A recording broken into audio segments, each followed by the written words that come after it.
like today. Hope you guys don't mind. Welcome to General Hospital MV, my GH after show. Last night it was Pride in my city and I went out partying. And to quote Beyonce, I woke up like this. And I know it's going to take me forever to get this off, so I figured I better film the video first because it's going to take me so long to get this glitter out of my eyebrows, I tell you that. Alright, enough about me though, let's get into the show. First of all, let's talk about Crimson. Jax and Nina had a meeting and Nina wants more money for the magazine. She challenges herself to turn the magazine around in 3 months and increase circulation of the magazine. Maxie comes up with the idea to put Ava Jerome on the cover, and now obviously Nina does not like that idea, but she thinks it's a good one eventually.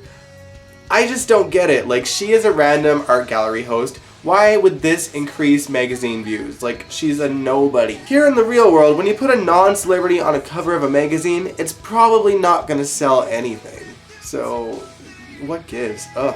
Stupid story. Stupid story. Alright, moving on. Up next, let's talk about Drew and Kim. To my surprise, they actually show them in Africa. It's obviously a set, and they're in a hotel room, which suspiciously looks like the Cassadine compound. Yes, I noticed these things. Do not judge me for it. Anyway, Kim is obviously very emotional to have to say goodbye to Oscar all over again, and Drew was kind of a major rock to her in those moments. They were really sweet scenes, and I kind of want them together. Like, I know their chemistry isn't fire, but neither is Kim's chemistry with Julian. I mean, it makes sense to go with those two as a couple for the story. Like, you know, grieving son, putting them together, it makes sense. And, you know, the only reason why I like Kim with Julian is that it keeps Julian away from Alexis. But, like, what else are they going to do with Kim and Drew? Like, there's nothing really left for them storyline-wise. So, it'll be interesting to see what they do next, is what I'm saying. Alright, now let's talk about Shiloh. So, this week, once again, we see how truly disgusting and vile Shiloh is. Harmony pays him a visit, and he gets a bit physical and violent with her. He demands to know if she knew about his child, and of course she lies, but he also demands that she tracks down the child for him, otherwise he'll want nothing to do with her. It was so gross to watch Shiloh prey on Harmony's lack of self-confidence like that. Ugh, it was so disgusting. Shiloh's days might be numbered though, keyword might be. Sonny and Jason turned over the evidence against Shiloh to DA Dawson, and surprisingly, she believed it.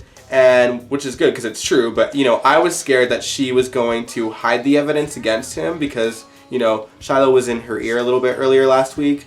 So thankfully she saw it as the truth and had Shiloh arrested. Sonny surprisingly actually did the decent thing and returned her pledge to her instead of blackmailing her with it, which was nice, but I guess it wouldn't have mattered anyway because DA Dawson is resigning as the DA. So at least she had one glorious moment of, you know, going to Shiloh and watching him kind of weep like a little girl when he realized that she wasn't going to help him. Also, seeing Chase arrest Shiloh was hilarious. Just the look on his face. I was just so happy to watch that moment. Now, going back to what I said earlier about how Shiloh's days might be numbered, Harmony goes back into the room after Shiloh had already been arrested, and he seems to have a plan to maybe help him get away with his crimes. I feel like he's going to have Harmony take the rep for all of his crimes, and I'm just going to be so annoyed at it. I don't want to see Shiloh on my screen anymore. I don't want to see him wreaking havoc on girls like this. It's so gross. Sam literally got a tattoo to try to bring him down, and that's like with her for life unless she gets it removed, which apparently is very painful, so, you know, she probably won't do that. But yeah, I don't want to see Shiloh on my screen anymore. Meanwhile, on the baby drama front, Sam and Julian teamed up to make sure that there isn't a paper trail leading back to Wiley.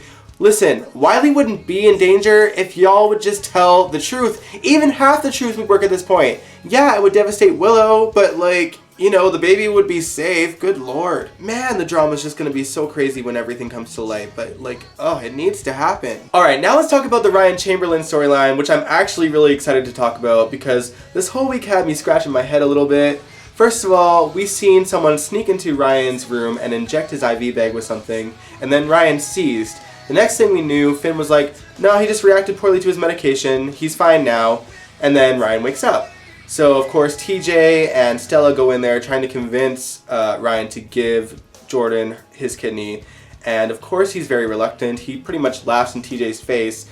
Stella, on the other hand, actually manages to convince him, and honestly, I believed it. I feel like Stella would have been in there for 48 hours straight to talk him to death. And I feel like Ryan would have known that and just was like, okay, I'll do it, just shut up. You know, that's what I thought. And so Ryan signed the consent forms. Okay, cut to the two of them having their surgeries.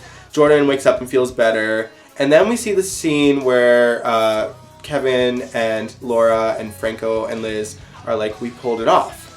And then the next scene we see is this scene.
Yo, it looks like the good guys of Port Charles went full on rogue and might have stolen Ryan's kidney. Okay, so while this isn't confirmed, here's how I think they did it. So I think that when Ryan was injected with that drug, they swapped him out for Kevin, who then impersonated Ryan and consented to getting his kidney removed, and then was swapped out again and replaced with Ryan, who had the surgery.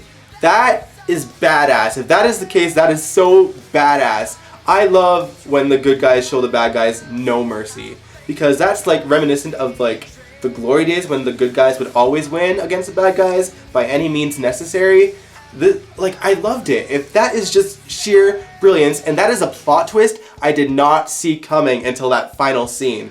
I was convinced that, you know, something was weird, but like I had no idea that that might have been the case. That is epic, and I'm so glad that GH managed to pull the wool over my eyes, because that never happens to me. I'm a very observant viewer. So like to get played like that by the show in that kind of way, oh, good job, writers. I am impressed. I am so impressed. Anyway, that's the end. I hope you guys enjoyed this video. I need to wash off these brows, which is probably going to take me like 4 hours. But if you like this video, give me a big old thumbs up, subscribe if you want to, and I will catch you guys next time. Peace out.